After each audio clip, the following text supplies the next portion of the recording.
Aujourd'hui, nous recevons le docteur Raphaël Pitti. Il est l'une des figures de la médecine de guerre. C'est un médecin humanitaire qui a travaillé en Syrie à partir de 2012, dans les zones assiégées, au Tchad, en ex-Yougoslavie ou encore en Ukraine. Et pourtant, il décrit la situation à Rafah, en Palestine, sur place comme un chaos et une des pires situations humanitaire qu'il a traversé. Pendant presque 2 semaines, le docteur Raphaël Pitti était accompagné d'une vingtaine de médecins, dont 7 Français, en coordination avec l'Association des médecins palestiniens Palmed. Il a prêté main forte au personnel de l'hôpital européen de Gaza, dans le sud de l'enclave palestinienne. Le but était de venir en aide à une population civile directement touchée par les bombardements et les tirs de snipers israéliens.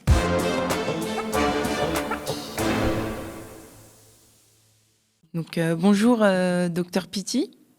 Bonjour. Donc, vous vous êtes rendu le 22 janvier à Rafah et vous êtes revenu ce mardi 6 février. Vous avez passé presque 15 jours dans un hôpital entre Rafah et Khan Younes pour les associations Palmed et Mead. Et vous dites dans une interview que vous vouliez partir justement dès les premiers jours de la guerre, mais vous avez rencontré des difficultés. Comment et pourquoi vous vous êtes rendu sur place ? Alors, il était vraiment très important de faire un constat de la situation humanitaire telle qu'elle se présentait. Nous avions la volonté d'aider la population palestinienne de Gaza et au niveau de notre ONG, qui est l'USSM International.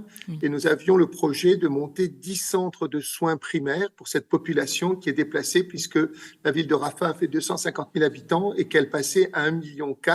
Et il n'y avait que 4 structures sanitaires pour assurer les besoins médicaux de cette population. Donc, il était très important d'envisager de mettre des centres de soins primaires pour accueillir cette population et la soutenir. Et donc, il fallait impérativement que je puisse aller sur place pour savoir si c'était possible de le faire, quels en étaient les risques, comment nous devions procéder, quels étaient nos partenaires sur place, etc. Il fallait absolument que je fasse cette mission de faisabilité.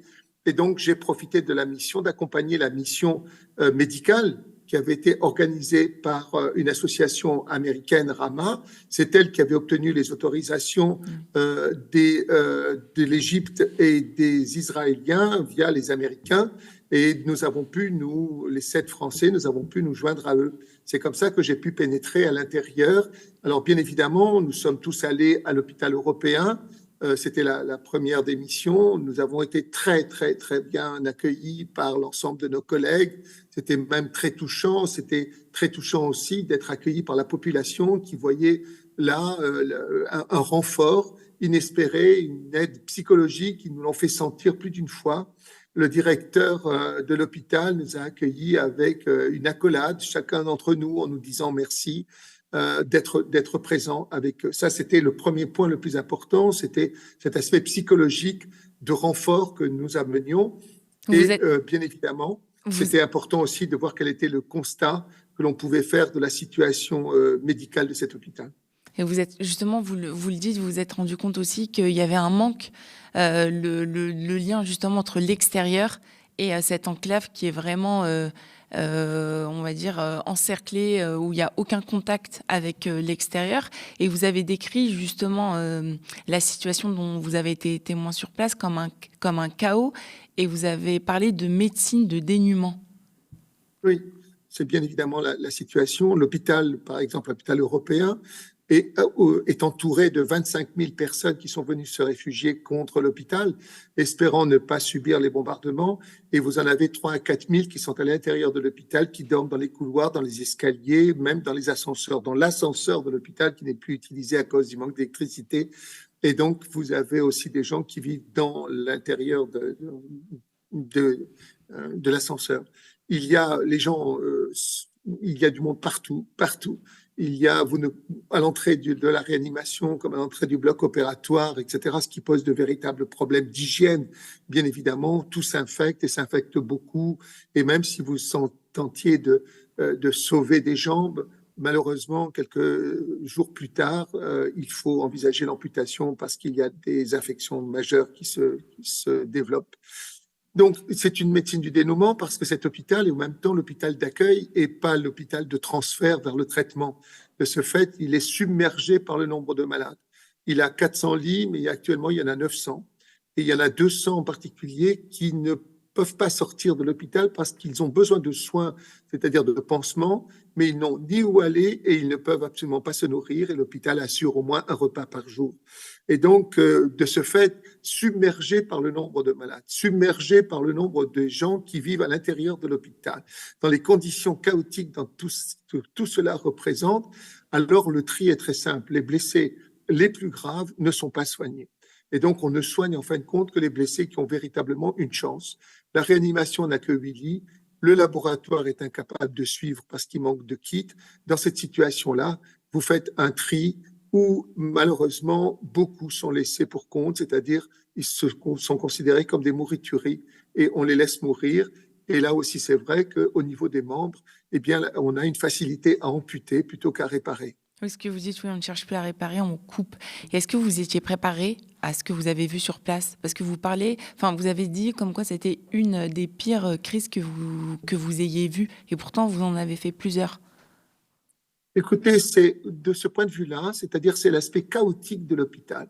Il n'y a aucune organisation. Vous ne retrouvez aucun leader au niveau. Les gens sont épuisés. Ils travaillent d'une manière mécanique, si vous voulez, en quelque sorte. Ils sont comme si vous étiez sur un mouvement inertiel qui a sa propre inertie et qui continue comme ça. Si bien que vous ne pouvez pas organiser les choses. Ma compétence étant la catastrophe, étant l'accueil justement des afflux de victimes, etc.